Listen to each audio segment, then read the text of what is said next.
नमस्कार। मैं आरती यादव स्वागत करती हूँ आप सभी का इस नई वीडियो में। आशा करती हूँ कि आप सभी लोग स्वस्थ एंड मस्त होंगे। और आज यहाँ पर हम बात करने वाली UP GNM Atal Bihari Vajpayee medical university के द्वारा जो आपका यूपी जीईटी के नाम से एंट्रेंस एग्जाम कराया जाएगा उसके सिलेबस के संबंध में। इसका सिलेबस क्या है? क्लास 10th से यहाँ पर साइंस के क्वेश्चन आपसे पूछे जाएंगे। सबसे पहली बात तो अब क्लास 10th में साइंस में फिजिक्स केमिस्ट्री बायोलॉजी के जो चैप्टर है वो आपको पता होने चाहिए, क्योंकि वहीं से आपके 60 क्वेश्चन यहाँ पूछे जाएंगे। अभी आगे इसका पेपर पैटर्न भी एक बार बता देंगे। मैं कई बार बता चुकी हूँ, वीडियो बना के आपने देखी भी होगी। और आपको तैयारी कैसे करनी है, कब से आपकी क्लासेस स्टार्ट है इस चैनल पर, ये भी हम आपको इस वीडियो के माध्यम से बताएंगे। तो चलिए एक बार यहाँ पर सिलेबस हम आपको दिखा देते हैं। और मेरे पास बहुत सारे बच्चे कमेंट करते हैं कि ये फॉर्म जो आपके निकले हुए हैं अटल बिहारी वाजपेयी मेडिकल यूनिवर्सिटी के द्वारा यूपीजीईटी के लिए, क्या ये गवर्नमेंट कॉलेज के लिए भी है? तो आप इस बात को पहले क्लियर कर लें। ये जो फॉर्म आपके है एंट्रेंस एग्जाम जो आपका होगा यूपीजीईटी वाला, ये केवल प्राइवेट कॉलेज के लिए। प्राइवेट कॉलेज में जो आपकी सीटों की संख्या है वो 17,845 सीट्स हैं। टोटल कॉलेज जो आपके हैं वो 386 कॉलेज हैं। इनमें 17,845 सीट्स के लिए आपका ये एंट्रेंस एग्जाम कराया जाएगा यूपीजीईटी के नाम से, जो अटल बिहारी वाजपेयी मेडिकल यूनिवर्सिटी कराएगी। एक डाउट आपका ये है। दूसरा डाउट आपका ये है कि ma'am Uttar Pradesh state medical faculty के द्वारा कब जीएनएम के फॉर्म आएंगे? तो चलिए हम आपको बता देते हैं। देखो, मैंने आपको पहले भी बताया था कि Uttar Pradesh state medical faculty को ये जिम्मेदारी सौंपी गई थी। जिम्मेदारी इसकी है, लेकिन ये पेपर जो कराएगा वो कौन कराएगा? Atal Bihari Vajpayee medical university. तो यदि आप इस वेबसाइट से जाएंगे तब भी आप इस फॉर्म को अप्लाई कर सकते हैं। चलिए एक बार मैं आपको दिखा देती हूँ, फिर उसके बाद सिलेबस पर चर्चा करेंगे। तो देखिए आप यहाँ देख सकते हैं, मैं गूगल पे आप जाएंगे तो सर्च करेंगे Uttar Pradesh state medical faculty. जैसे ही आप सर्च करेंगे तो आपको ये वेबसाइट मिल जाएगी और नीचे स्क्रॉल करते जाएगा।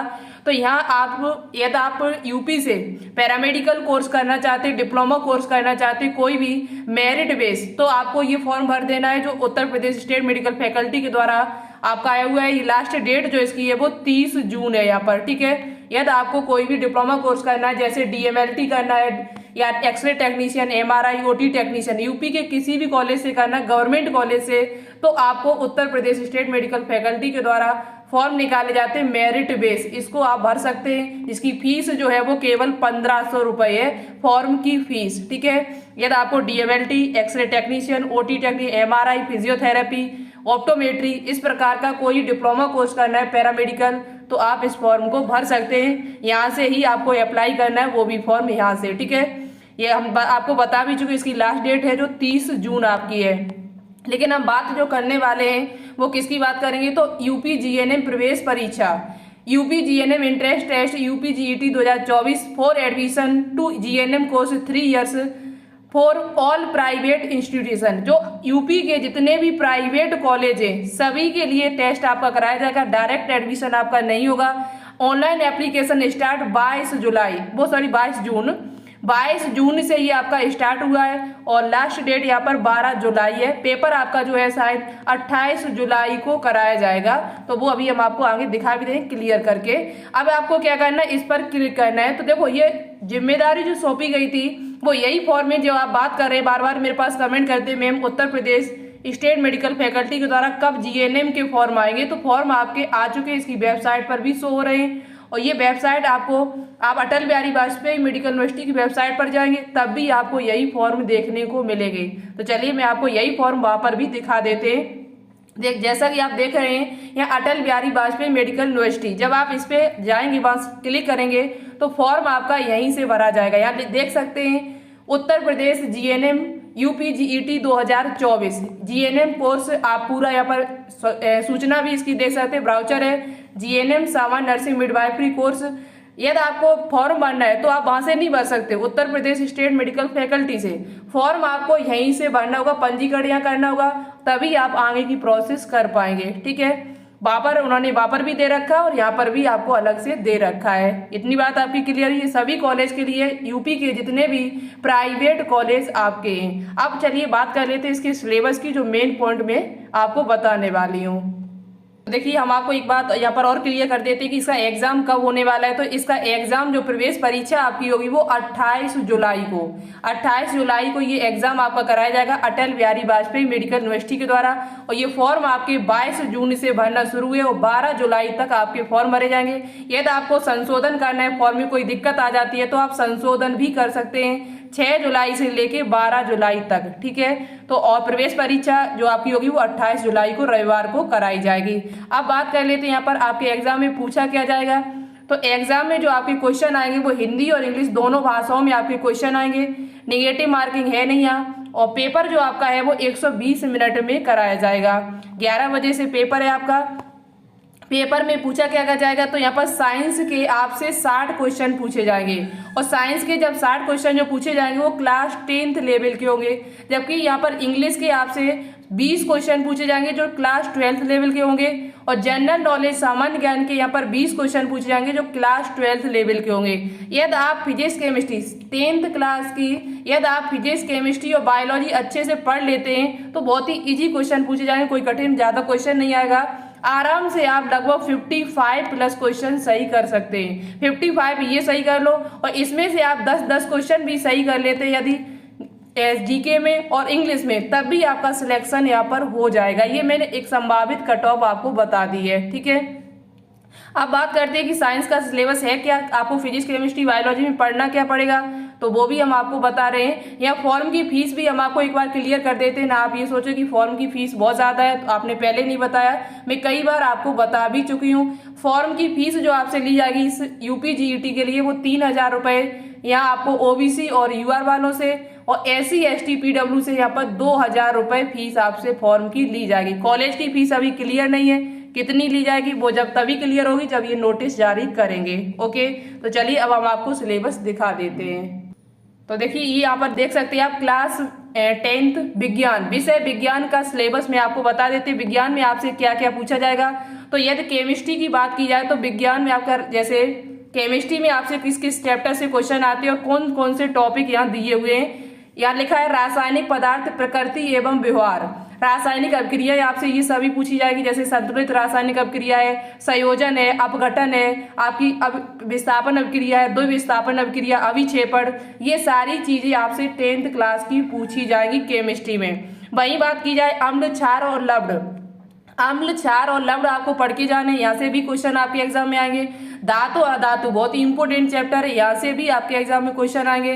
कार्बनिक यौगिक, कार्बनिक यौगिक में आपको एथेनॉल, एथेनोइक अम्ल, ये आपको सभी पढ़ के जाने। कार्बनिक यौगिक, सहसंयोजी बंध, आबंध, कार्बन की सर्वता, मुखी प्रकृति, समजाति श्रेणी, ये सभी चीजें आपको पढ़ के जानी है। एल्कोहल, कीटोन, एल्डिहाइड, एल्केन और हेलोजन, ये आपको केमिस्ट्री में पूछा जाएगा। इतना ये 4 चैप्टर है, कहने का अर्थ है यहाँ पर केवल 4 ही चैप्टर आपको पढ़ने, रासायनिक अभिक्रिया, अम्ल, क्षार, लवण, धातु अधातु और कार्बनिक यौगिक, ठीक है। इसी से क्वेश्चन आपके पूछे जाएंगे। अब बात की जाए वहीं बायोलॉजी की, तो बायोलॉजी में आपसे जो पूछा जाएगा वो जैव प्रक्रम, जैव प्रक्रम में आपके 4 टॉपिक आते हैं। एक आपका पोषण, न्यूट्रिशन, श्वसन, रेस्पायरेशन, परिवहन यानी कि आपका सर्कुलेशन, और साथ ही साथ आपका उत्सर्जन, एक्सक्रेशन, ये 4 टॉपिक आपको यहाँ से पढ़ के जाने जो मानव से संबंधित, इसमें प्रकाश संश्लेषण के बारे में भी पढ़ने को पड़ेगा। पोषण टॉपिक में, पोषण में फोटोसिंथेसिस भी आपका आ जाता है, तो ये आपको अच्छे से पढ़ के जाना है। जो जैव प्रक्रम यानी कि जो आपका चैप्टर है, फर्स्ट चैप्टर 10th क्लास का, वो आपको पूरा अच्छे से पढ़ना है। सेकेंड चैप्टर आपको पढ़ना है जंतुओं तथा पौधों में नियंत्रण एवं समन्वय। यहाँ पर आपको हार्मोन्स पढ़ने, हार्मोन वो भी किसमें, तो जंतु हार्मोन, पादप हार्मोन, दोनों ही हार्मोन आपको पढ़ के जाने हैं। ये काफी अच्छा चैप्टर है, यहाँ से क्वेश्चन आपके बनते। अनैच्छिक, ऐच्छिक पेशियां, प्रतिवर्ती क्रिया, रासायनिक समन्वय, ये आपको सभी पढ़ के जाना है। तंत्र का तंत्र, तंत्र का तंत्र से एग्जाम में क्वेश्चन आपके पूछे जाते हैं। और साथ ही साथ आपको प्रजनन पढ़ के जाना है। प्रजनन में आपको क्या पढ़ के जाना है, तो मानव जनन और आपका लैंगिक अलैंगिक, ये सब आपको पढ़ के जाना है। प्रजनन स्वास्थ्य आपको पढ़ के जाना है। परवान नियोजन की विधियां आपको, ट्यूबेक्टोमी, वैसेक्टोमी, HIV और एडिस के बारे में आपको पढ़ के जाना है। यौन संचारित रोग जो आपके जनन स्वास्थ्य है, छोटे छोटे टॉपिक हैं, ज्यादा नहीं, जैसे 12th क्लास में दिया होता है उतना नहीं आपको पढ़ना है। बहुत ही लो लेवल का, बहुत ही टॉपिक, छोटा छोटा टॉपिक इसमें दिया होता है, वही आपको ऊपर ऊपर से पढ़ना है। साथ ही साथ आनुवंशिकता, आनुवंशिकता आपने चैप्टर पढ़ा है 12th क्लास में, बहुत डिटेल से आपने पढ़ा, बट यहाँ पर इतना डिटेल से नहीं है। उसमें आपको आनुवंशिकता में मेंडल के नियम तीनों पढ़ के जाने हैं, लक्षणों की वंशागति के नियम, लिंग निर्धारण, ये आपको पढ़ के वहां पर जाना होगा। ठीक है, तो ये जो बायोलॉजी की बात है इसकी क्लास हम कब से स्टार्ट कर रहे हैं वो अभी हम आपको बता देंगे। ठीक है, फ्री में आपको क्लासेस प्रोवाइड कराई जाएंगी, कोई चार्ज आपसे नहीं लिया जाएगा। नेक्स्ट आपका फिजिक्स में क्या पूछा जाएगा, तो फिजिक्स में प्राकृतिक घटनाएं जैसे वक्र पृष्ठ द्वारा प्रकाश का परावर्तन, गोली दर्पणों द्वारा प्रतिबिंब बनाना, वक्रता केंद्र, मुख्य अक्ष, मुख्य फोकस दूरी, दर्पण, ये सब आपको पढ़ के जाने। साथ ही साथ आपको अपवर्तन भी पढ़ के जाना है। अपवर्तन में जैसे अपवर्तन के नियम है, अपवर्तनांक, गोली लेंसों द्वारा अपवर्तन, गोली लेंसों द्वारा प्रतिबिंब का बनना, लेंसों द्वारा प्रतिबिंब का बनना, लेंस का सूत्र, ये सब आपको पढ़ के जाने। साथ ही साथ मानव नेत्र लेंस का कार्य, दृष्टि दोष, निकट दृष्टि दोष और प्रिज्म द्वारा प्रकाश का अपवर्तन, प्रकाश का विक्षेपण, प्रकाश का प्रकीर्णन। यदि आपने 11th और 12th का अच्छे से सिलेबस पढ़ा हुआ, डिटेल से सिलेबस पढ़ा है, तो ये सिलेबस आपके लिए कुछ भी नहीं है, बहुत ही छोटा सिलेबस है, आपको आराम से कर सकते, कोई दिक्कत नहीं है, क्योंकि यहाँ पर बहुत ही जनरली क्वेश्चन आपसे पूछा जाएंगे, ज्यादा कठिन नहीं पूछा जाएगा। वही बात की जाए विद्युत का प्रभाव, ये चैप्टर आपने 12th क्लास में पढ़ा हुआ है तो आपको पता होगा, एक बार सिर्फ रिवाइज करना है आपको। तो विद्युत धारा आपको पढ़ने, विभवांतर, विद्युत धारा, ओम का नियम, प्रतिरोध, प्रतिरोधकता, ये आपको सभी चैप्टर, प्रतिरोधों का संयोजन, श्रेणी क्रम, समांतर क्रम, ऐसे क्वेश्चन आते हैं आपके एग्जाम में। दैनिक जीवन में इसका उपयोग क्या होता है, विद्युत धारा, ऊष्मीय, ये सब आपको पढ़ के जाने हैं। साथ ही साथ विद्युत धारा का चुंबकीय प्रभाव, चुंबकीय क्षेत्र आपको पढ़ना है, रेखी किसी विद्युत धारावाही चालक के कारण किसी चुंबकीय क्षेत्र का परिणालिका आपको पढ़ के जानी है। साथ ही साथ आपको फ्लेमिंग का बाएं हाथ का नियम, घरेलू विद्युत परफर्त, ये सब आपको पढ़ के जाने। साथ ही साथ आपको इकाई 5 में प्राकृतिक संसाधन, प्राकृतिक संसाधन में आपको हमारा पर्यावरण के संबंध में आपके एग्जाम में क्वेश्चन पूछे जाते हैं और पढ़ के भी आपको जाना। जैसे पारतंत्र आपने बायोलॉजी में पढ़ा हुआ, ये बायोलॉजी में आपने क्लास 12th में ये चैप्टर अच्छे से पढ़ा, इकोसिस्टम, तो ये आपको पढ़ के जाने। पर्यावरण की समस्याएं, ओजोन परत का अपक्षयन, अपशिष्ट उत्पादन तथा निवारण, जैव निम्नीकरण और अजैव निम्नीकरण पदार्थ, ये सभी आपको किसमें पढ़ के जाने, तो प्राकृतिक संसाधन, जो एक फिजिक्स के अंतर्गत इन्होंने चैप्टर रखा हुआ है। ये सिलेबस आपका जो है वो क्लास 10th का सिलेबस है, वो भी किसका, साइंस का सिलेबस। जबकि इंग्लिश की बात की जाए तो इंग्लिश में जो आपने 12th क्लास में ग्रामर जो पढ़ी हुई है वही ग्रामर आपसे पूछी जाएगी। और साथ ही साथ जीके का जो क्वेश्चन की बात की जाए तो जीके में आपको जो 12th क्लास का लेवल रहता है जीके में, वही भूगोल, इतिहास, छोटे छोटे क्वेश्चन वही आपसे पूछे जाएंगे। ठीक है, तो जीके में ज्यादा टेंशन लेने का नहीं। जीके में यदि आप 20 में से 10 क्वेश्चन भी सही कर लेते हैं और इंग्लिश में आप 20 में से 15 क्वेश्चन सही कर लें, उधर आप 55 क्वेश्चन लगभग सही कर लें साइंस में, तब भी आपका सिलेक्शन होने के यहाँ चांस है। ठीक है, तो ये था सिलेबस जो हमने आपको बता दिया है। और क्लास की बात की जाए तो क्लास में आपकी कंटिन्यूअस बात की जाए, अलग से देखो इसकी क्लास चलानी पड़ेगी, क्योंकि 12th क्लास का सिलेबस है नहीं यहाँ पर, 10th क्लास का है, तो 10th क्लास में उतना डिटेल से दिया नहीं होता है, बहुत ही कम लेवल है इसका, तो ये क्लासें आपकी अलग से मुझे चलानी पड़ेंगी। अब अलग से जो क्लास आपकी स्टार्ट होंगी वो 30 जून के बाद में करेंगे।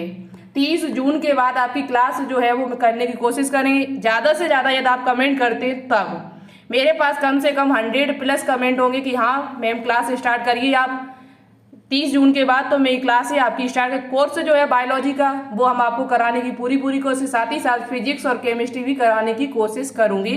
ठीक है, तो सभी बच्चे ज़्यादा से ज़्यादा कमेंट करेंगे तो 30 जून के बाद आपको ये क्लासें इसी चैनल पर लाइव क्लास मिलेगी, वो भी फ्री ऑफ कॉस्ट, कोई चार्ज आपसे नहीं लिया जाएगा, फ्री में आपको क्लासें ये प्रोवाइड कराई जाएंगी।